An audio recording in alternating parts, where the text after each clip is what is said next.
All right, what up, fam? What up? Today's special guest. If you don't know this person, then let me go ahead and give you a slap in the face for living under a rock, okay? Because she's an absolute beast on social media. She's an absolute beast in life. You know, she's got squad around. You know, you see the squad, right? Jessie Lee's in the house today.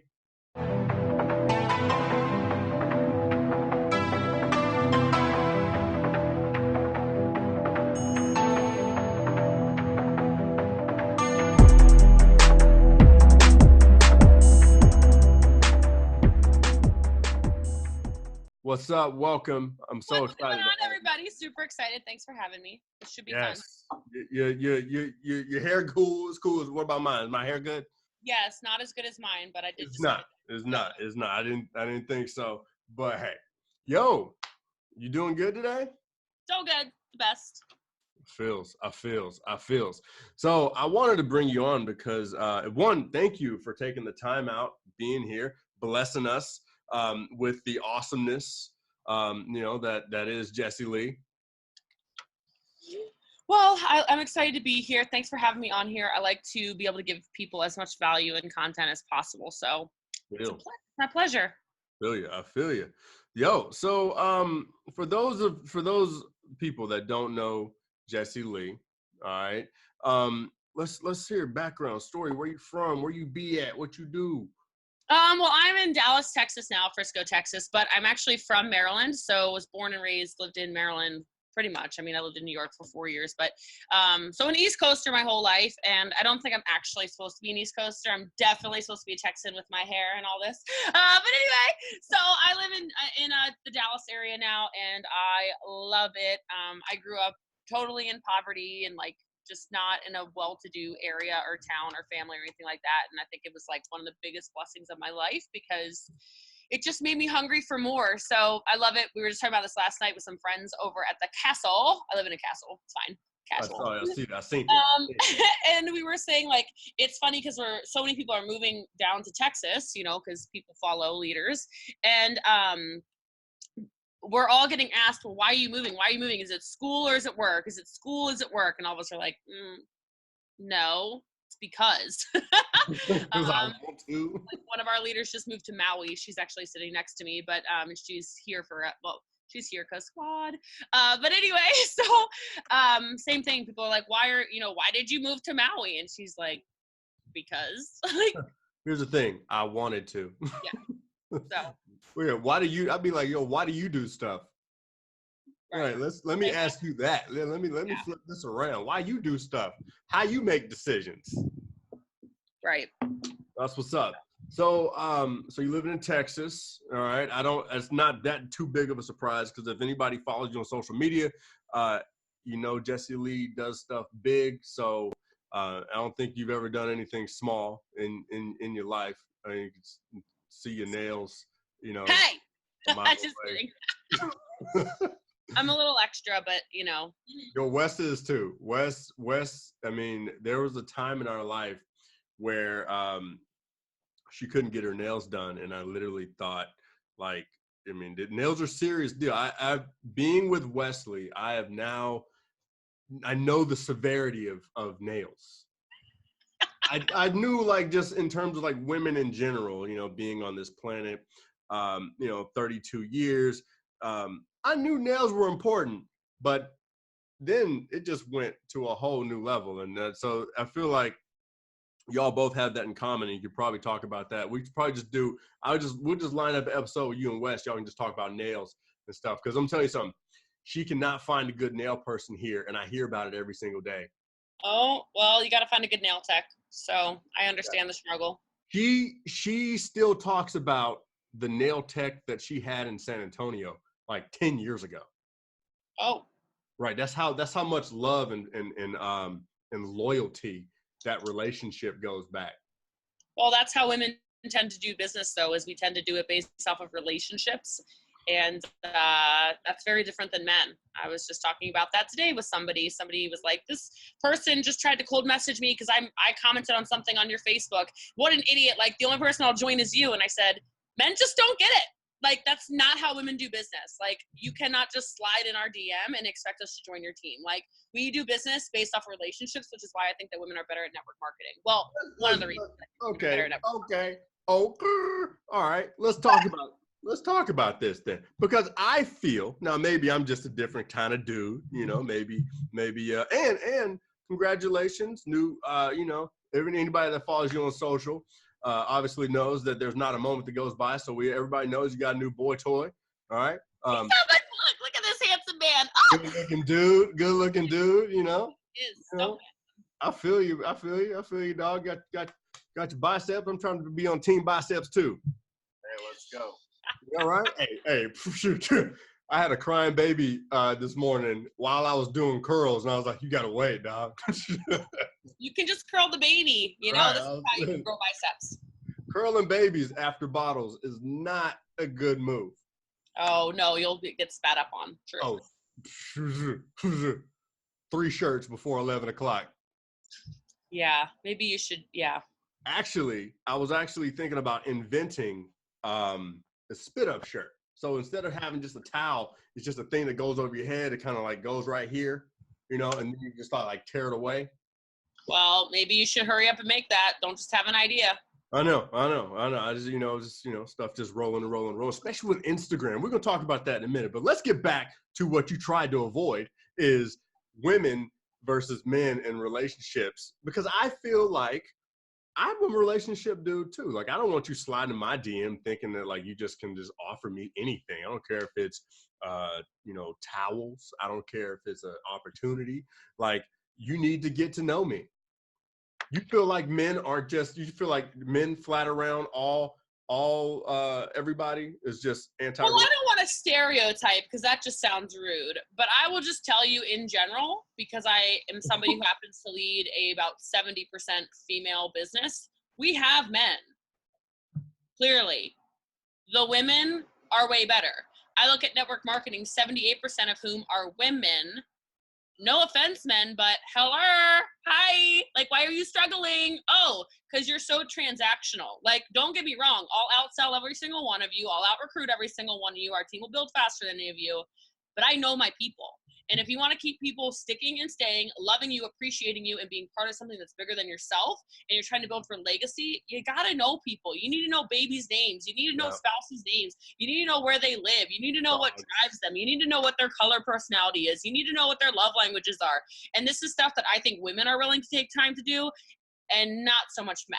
So it's a generalization. I'm sure there are some compassionate, nurturing, loving, caring, relationship-based men. But I just think overall that women need to take their power back a little bit with network marketing and understand you're really built for this. So you have to be salesy, you have to recruit, you have to be business minded, you have to be an entrepreneur if you want to win at a big level, but do it by caring about people, because the way you win in this profession is by loving people, caring about people, and whoever helps most people wins the biggest.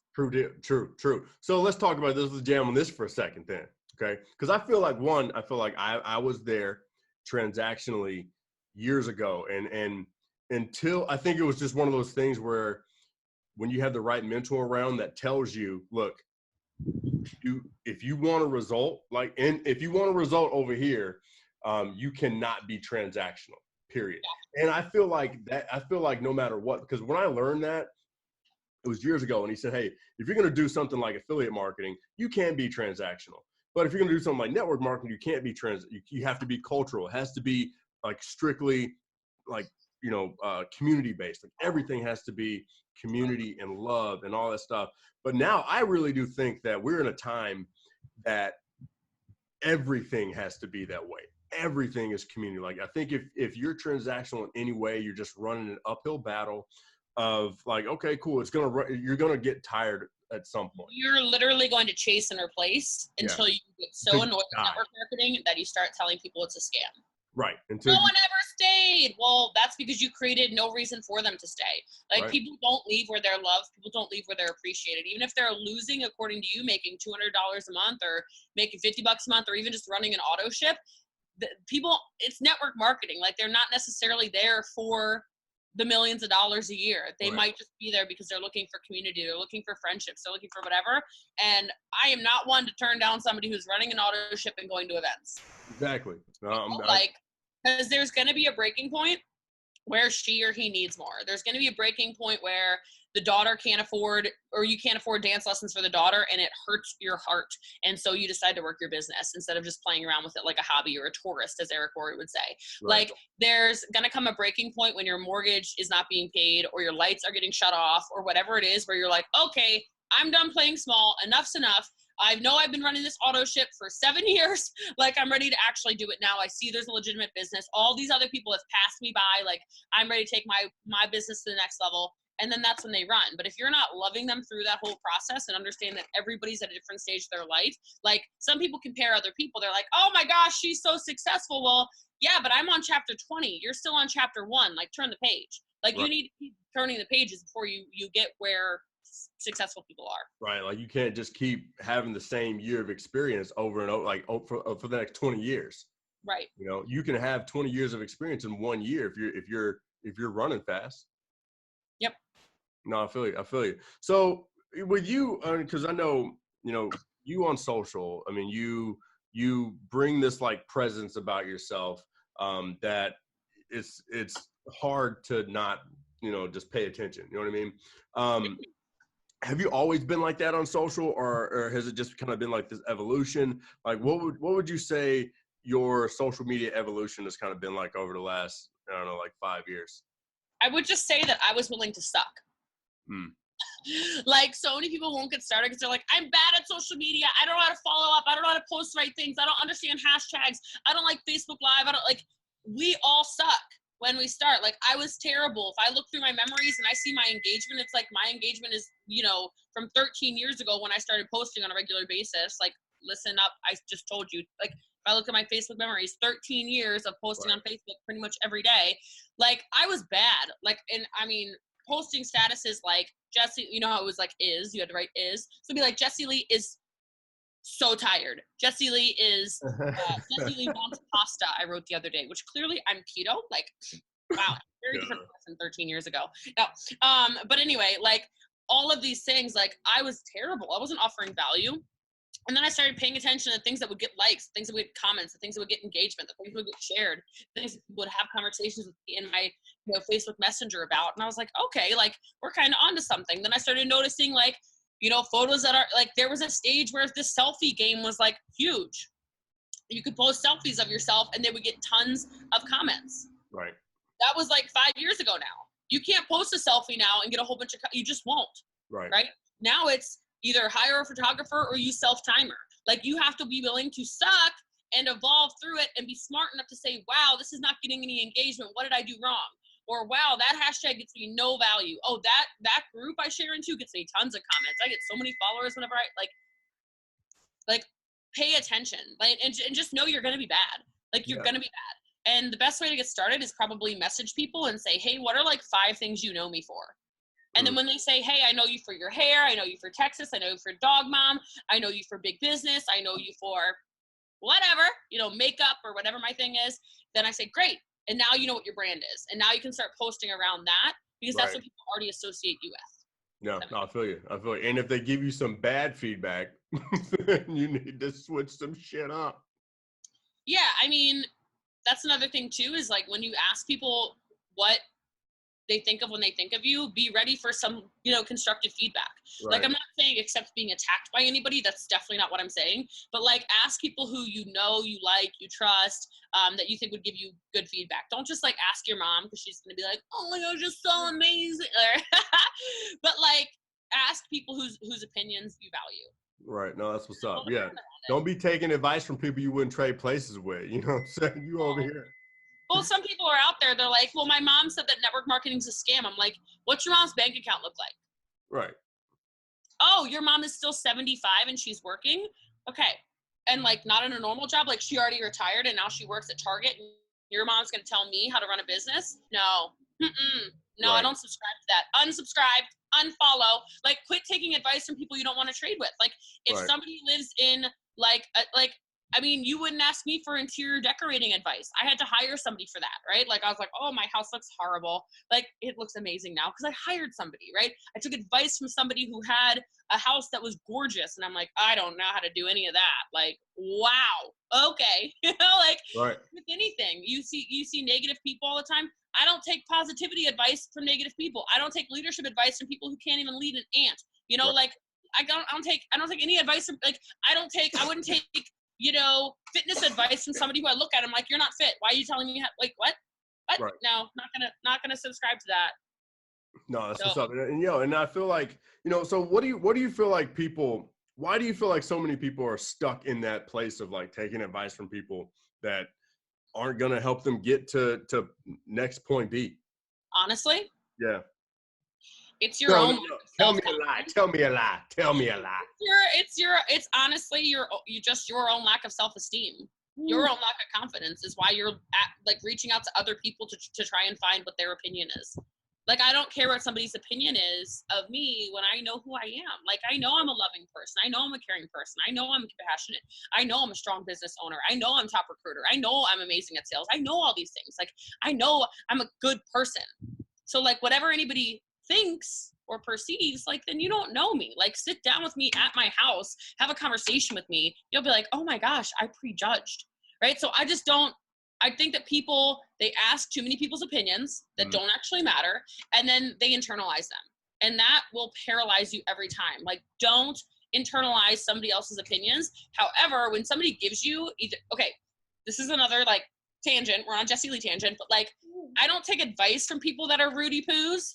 However, in every insult, there is some little bit of truth, even if it's just their truth. Right. So, like, if somebody says, like, oh, my gosh, she's so bossy. I am bossy, but I'm the boss. Like, I got to be a little bossy sometimes, right? But, like, sometimes I'm like, ooh, maybe I was a little harsh in that delivery. Like, maybe I could cut, like, Right. you're still a jerk, but, like, I could probably cut back on that a minute. No, You know? and I feel like there's, you know, in any person that is down with personal growth, you can't always be one sided or the other. There has to be, well, I got to be able to see it your way, or we really can't have a conversation. You know what I mean? I remember Jerry Clark. You know Jerry Clark? You know Jerry? No. Look up Jerry. He's hard to find, but Jerry is like old school. You know Danny Johnson, right? Yeah. So Jerry taught Danny. Okay. Like way back in the day, before her and Hans were even married. Like back in Hawaii days. You go look it up. Jerry cool. Anyway, you know, Jerry would be like, look, you know, Jerry's a black dude. You know, obviously I'm a black dude for everybody that can see. What?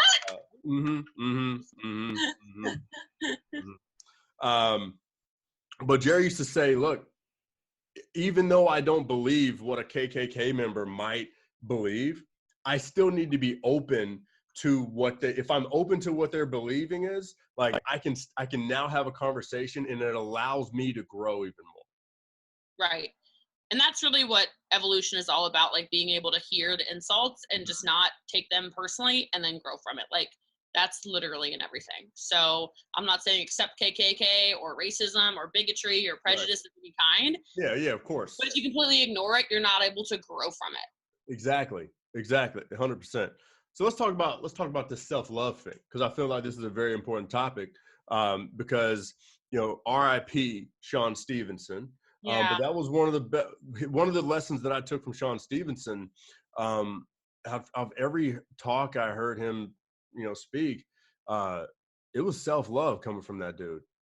Yeah. And so, you know, and I'll never forget the talk where he was like, he woke up in the middle of the night and he, you know, he said he went on a run, but obviously he can't run, but he said he went on a run, and he was going up this hill, and he said it just hit him that the key to life is self-love. And I truly believe that too. So your self-love journey, have you always loved thyself, or has there been this like uphill moment of epiphany of self-love? Or I would say it's through growth.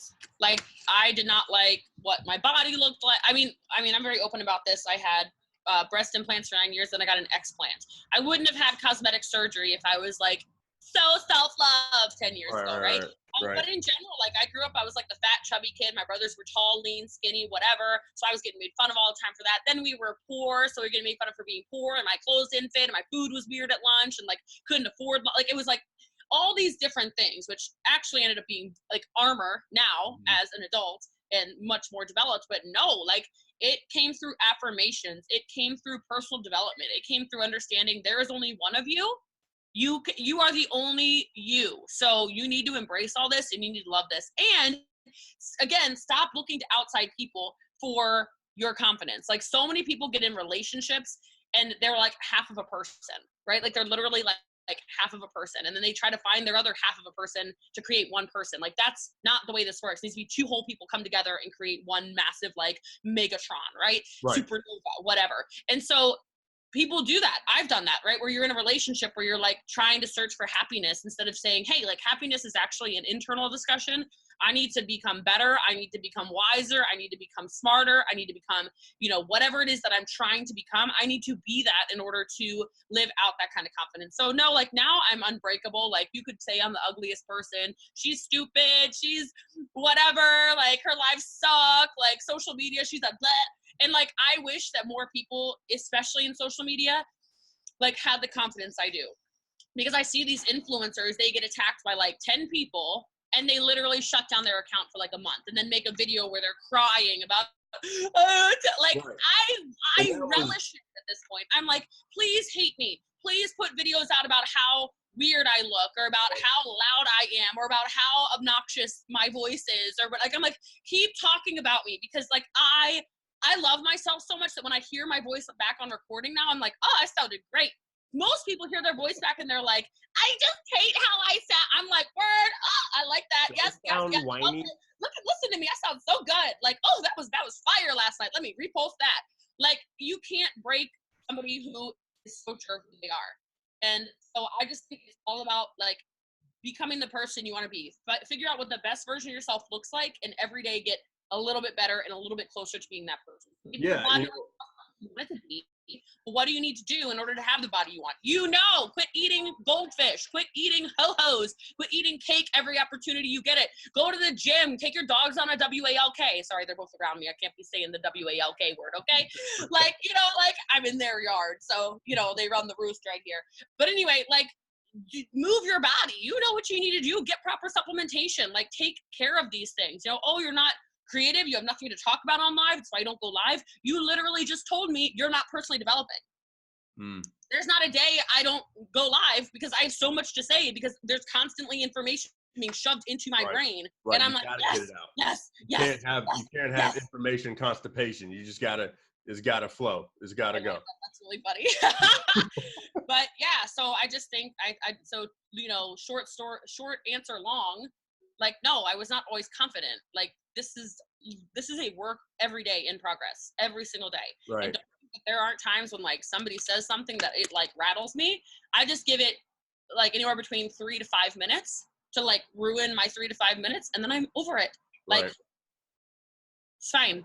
Well, you know, the funny thing is, you know, people want big followings, but like, are they really willing to let go of the thing? Like, think about it, if you had 100,000 people following you, like, are you mentally prepared to have 100,000 people following you? Are you mentally prepared to have eyes on you?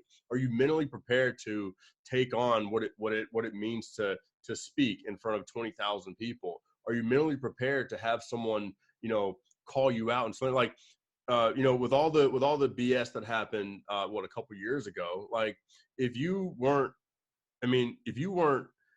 ready to take that on, I mean, that probably would have like, you know, killed most people. Yeah, it does. Like I became so well known in the network marketing world because of that. Like it ended up being such a blessing, but it's because of how I handled it. Like someone doesn't know, like I got terminated as the #1 earner of a company out of nowhere. I had to sue my company, which I got paid, by the way. So like, okay, but anyway, like I went through hell and back, slander, defamation, libel, having to sue. Like it was ridiculous. And I just put my head down and I said, I don't want to talk about them. I don't want to badmouth people. I don't want to slander the company back because I can. Like, I'm just going to go. Like, I'm just going to focus on me and understand that this is a blessing that must have happened for me, not to me. And let's run and let's go forward with it. And I'll tell you, like, perfect example, because at the time I think I had like 8,000 followers, and now on social media platforms, you know, I have over 100,000 followers, or and God knows how many secret stalkers, but but like, and still no ad spend, by the way. That should hopefully be changing pretty soon here. I still haven't spent any money on sponsored anything, so you can do it, it's possible. But I was already very confident in who I was. I was already like, I never changed my story. I was like, this is me, this is what's going on, whatever. And it allowed me to just relaunch it. I knew what I had built, so I had confidence behind it. I didn't take a deal with any company. Like, I was like, let's build this properly. Let's show people that you can get knocked down and you can get back up again. And so I think that was super important. But back to your point, like, there's still been times when, like, I taught at GoPro, Eric worries, I've taught several times, but this last year I got to keynote at GoPro, and so main stage, and at the MGM Grand, which is like so cool because it's literally the boxing, where they do boxing matches. So it's literally where the stage is, right? Or where the, whatever, the octagon or whatever is. And so everything's up like this. And I walked out and I went, like, it was so cool. Like, I was waving to people, like it was bananas. And I poured my heart and my everything into that presentation. I mean, I felt very confident about it. I think I came from like just a really like much more nurturing place than sometimes I like read, this place. And it was awesome. Like, the feedback was incredible. And then I still remember, and it's funny that I still remember this, but this one person who I actually respect, I should say, came up to me at the VIP party, super drunk. And she's like, oh my gosh, these people were in the back yelling about like how crazy you are and like how, you know, they got nothing out of your presentation and like how annoying you are. And I remember being like on this high. And she like knocked me down like 30 seconds. Like, no, like, I'm pretty sure I did very well at GoPro. Like, I'm good. Like, she was hammered too. So I'm kind of like, well, there must be some truth in that. And then you have to remember, like, you're not everyone's people. So if you have that following of 100,000 people, 1,000 people, 10,000 people, whatever, like, understand those are your people. And then you're going to have the psychopaths. You're going to have the people that occasionally you literally have to block from everything, the fake profiles, the people attacking you from all different angles. Like, all of that stuff is very real. But understand, like, when you know who you are, you're kind of like, who cares? Like, you have time to make a fake profile to bash me? Like, please come have a conversation with me to my face, because I would love for you not to be a keyboard warrior. I would love for you to talk to me and say, you annoyed me. Like, when you did this, like, Jessie Lee, come on. Like, I can handle that. You know, but the stuff behind the keyboards is so strange. But I don't internalize anything from a fake profile, anything from a profile with one photo, anything from, you know, anybody that I don't have respect for, I don't know who you are. Right. No. So as long as you can understand, like, if somebody has to hide behind a fake profile, a fake whatever, like, who cares? It's probably an ex-boyfriend. Like, get over it, or ex-girlfriend or whatever. Like, who cares? You don't pay my bills. Like, get out of here. You know? I don't know. I went on a tangent. I'm sorry. Hey, I had in my notes, I had prepared for tangent like 8 times.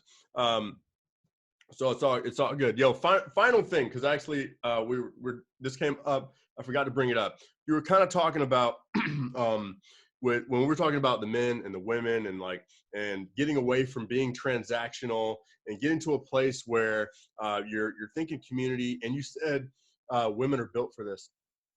And then it brought up a point where how much has learning and mastering the colors been for you, just in terms of the way you communicate with people, the way you communicate on social media?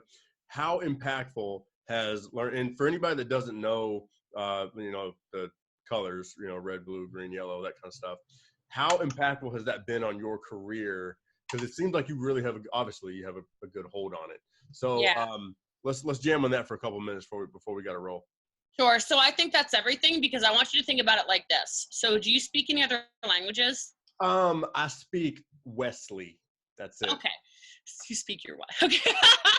Okay. So just as an example, like, I'm very blessed to travel the world internationally. Okay. Right. And something I always do is I try to learn a couple sentences in other people's languages. And I'm a big lover. Like, I'm a big mushball. So I like to learn how to say, I love you. in every language. So I went to Germany. That was 12 days of my European tour was spent in Germany with a massive German organization. And I just learned how to say ich liebe dich. Like, it just means I love you. Right. And I closed my speeches out with I love you. And their faces were like, oh, she's learning my language, right? Like, and everywhere I go, like, Alexander speaks Ukrainian and Russian as well because he's from the Ukraine. Like, and there's so many Spanish speakers and any other language, doesn't really matter. So my point being, when you speak people's languages, they listen more. They get excited. They understand you. It's like if you've ever gone to, you know, any other country, Japan, they're speaking Japanese. You find somebody who speaks English, and you're like, oh, thank God, right? Like, it doesn't matter. It doesn't even matter if they're like, it doesn't matter if they're a murderer. Like, because they speak the same language as you, and you've been there for like maybe a few days and like haven't been able to speak to someone because you haven't met someone that speaks English, all of a sudden, like, they could be a creep, right? They could be, you know, just stinky, but like, you're like, oh my God, like, whew, finally, someone that speaks my language. So that's how I view the color personalities. So for me, it's like I have my dominant ones, and my dominant is well, they're equally dominant. Everybody says they call me a blazing orange. So I'm very red and red and yellow, super red and yellow. Nurturing. I'm super, super emotional. Like, I'm very much so like the love our team, love our team, love our team, love our team. Why are you crying, babe? I don't know. Like, I'm just so happy. I'm just so happy. Like, that's me. So, but then I'm very business driven. So, like, with that said, it doesn't matter. Like, people think I'm blue because I'll speak blue sometimes in my videos, meaning I'm very high energy, fun, almost like ADD, like whatever. Like the crazy nails, you know, whatever. And then green, just being analytical. I'm a systems junkie. So you need to have all 4 languages in your business, and then you need to be able to recruit people that are all 4 languages in order to have a sustainable business. Exactly. I'm talking to people, I'm recruiting people, I'm selling to people, I'm coaching people, I'm doing whatever. I instantly shift into their language. So it would be like if this conversation, if you spoke Russian, if all of a sudden I'm speaking in Russian to you, you're like, oh, I get it. But if I'm over here speaking English to you and you speak no English, you're like, I like your energy, but I don't know what she's saying. Right? So, I mean, like, I could go on about colors because I think they're so important, but I think overall in network marketing, your 2 most powerful colors are always going to be the combination of red and yellow. Always. Those are all the top leaders, male or female. All of them are they're always red with yellow. And going back, Jerry Clark was where I learned the colors from. He has this course called The Magic of Colors, and he explains it and like how like red's over here and yellows are here, and they're drawn to each other in this quadrant of colors, and like blue and green are drawn to each other. And so, yeah, I think it's just one of those things that if you are studying that every single day, I mean, it's got to show up every single day. And he calls those chameleons. He said chameleons can blend in anywhere. And that's what the best leaders are. Like, the best leaders in their natural state are going to be red with yellow, and then like yellow is a sub, whatever, and then they will be able to blend. Exactly. And the reason they're able to blend like a chameleon is because they are so red that they know they need to have that skill. I'm telling you. Because they're so competitive, they're so action-oriented, they're so results-driven that they know that if they don't morph into the other colors, that they're going to lose 3/4 of their audience. Yeah, no, we gotta have you back, and then we just talk colors. We just bring out some pencils, you know, and just colored pencils. Yeah, we'll just bring out the whiteboard, you know, get some pencils, some markers, and some shit, and then we'll do something. Because if it's one thing people know Jessie Lee for is some fucking color. You should start a new Instagram and just do it black and white and see what happens. Oh, wow. I live very in color, so yeah, that would be strange, but yeah. I would like to see it. It would be cool to see. All right, JL. I got to roll. I know you got to roll. I appreciate you being on here. How can people plug into you? You got any big things coming out? You got any promotions? You got anything you're selling? You selling any extensions, nails? You got like that? No, so you can go to jessieleeward.com. That's where you can actually I do free PDFs of anything from like how to build on Instagram, how to build on Facebook, how to build an organization. Facebook is Jessie Lee Ward. That's where I post probably like the most of my like training content. Again, all free. JessieLeePodcast.com is my podcast. That's got a ton of awesome it's literally all 5-star reviews. Like 500 5-star reviews. I'm like freaked out about it. So cool. In the podcast world too, like you can't, I mean, it's I know. Yeah. It's like being an Uber driver. It's like having a really good Uber driver. You're like, oh, hey. I'm the #1 Uber driver of MLM. Of podcast, right? And then Instagram is just @I'mBossly. I'm trying to get Bossly. I messaged the guy. I'm like, excuse me, sir, you have not used this account in 3 years. I'm going to need it. So we'll see if that changes. But that's where I always am. And anytime you get a message, it is really me. I don't have that outsourced or anything. So if you have questions or whatever, feel free to reach out. But yeah, the podcast, the website, and Facebook and Instagram are my 4 best. You heard it here first, folks.